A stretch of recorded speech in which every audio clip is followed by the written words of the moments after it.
Now, the term 7, parameter. Parameters are the learnable weights and biases in a neural network that get adjusted during training to minimize prediction errors.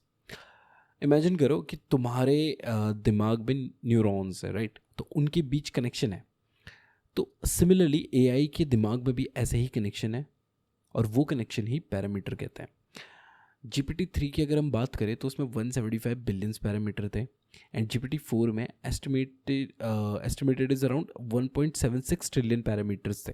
ठीक है, तो ये parameter work करते हैं neurons की तरह, या उसके एआई के दिमाग की तरह काम करते हैं, जो कि एडजस्ट होते हैं अकॉर्डिंग टू दी क्या तुम्हें आउटपुट देना है.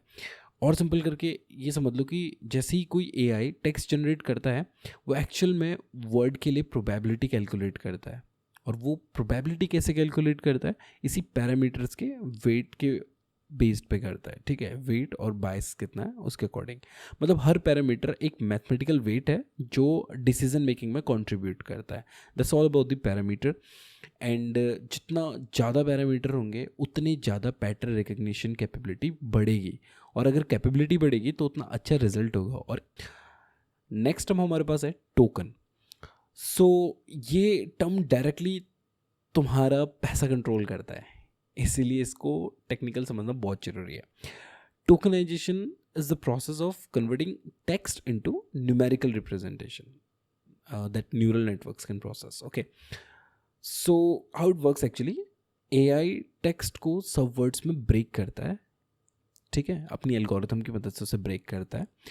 Let's say hello might become one token, and but incomprehensible might become 3-4 tokens.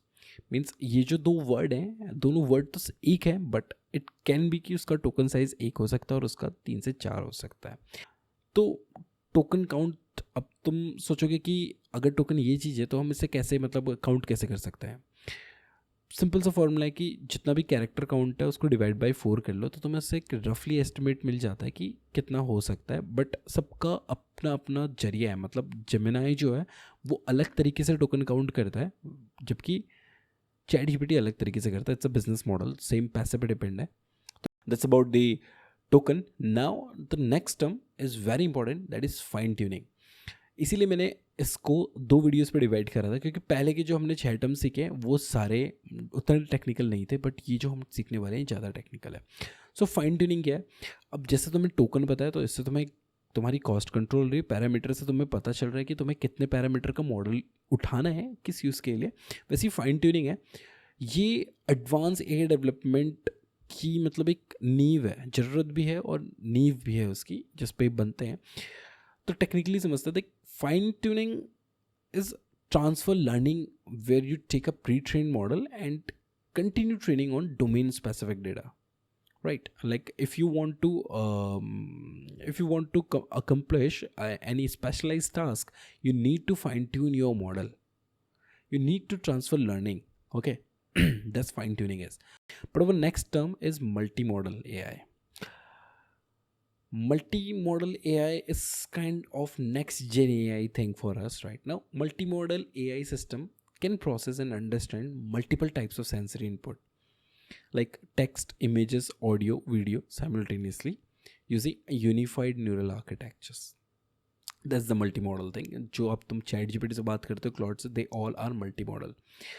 What they do actually, technically different encoders होते हैं हर अलग मोडेलिटी के लिए. Like if you are using sending the image, vision transformer will use for that case. If you sending the text, let's say BERT will be use behind the scene. Okay, they all have the shared embedding space where all modalities get mapped, right? And even a single decoder generates unified outputs. That's the technicality of multimodal AI.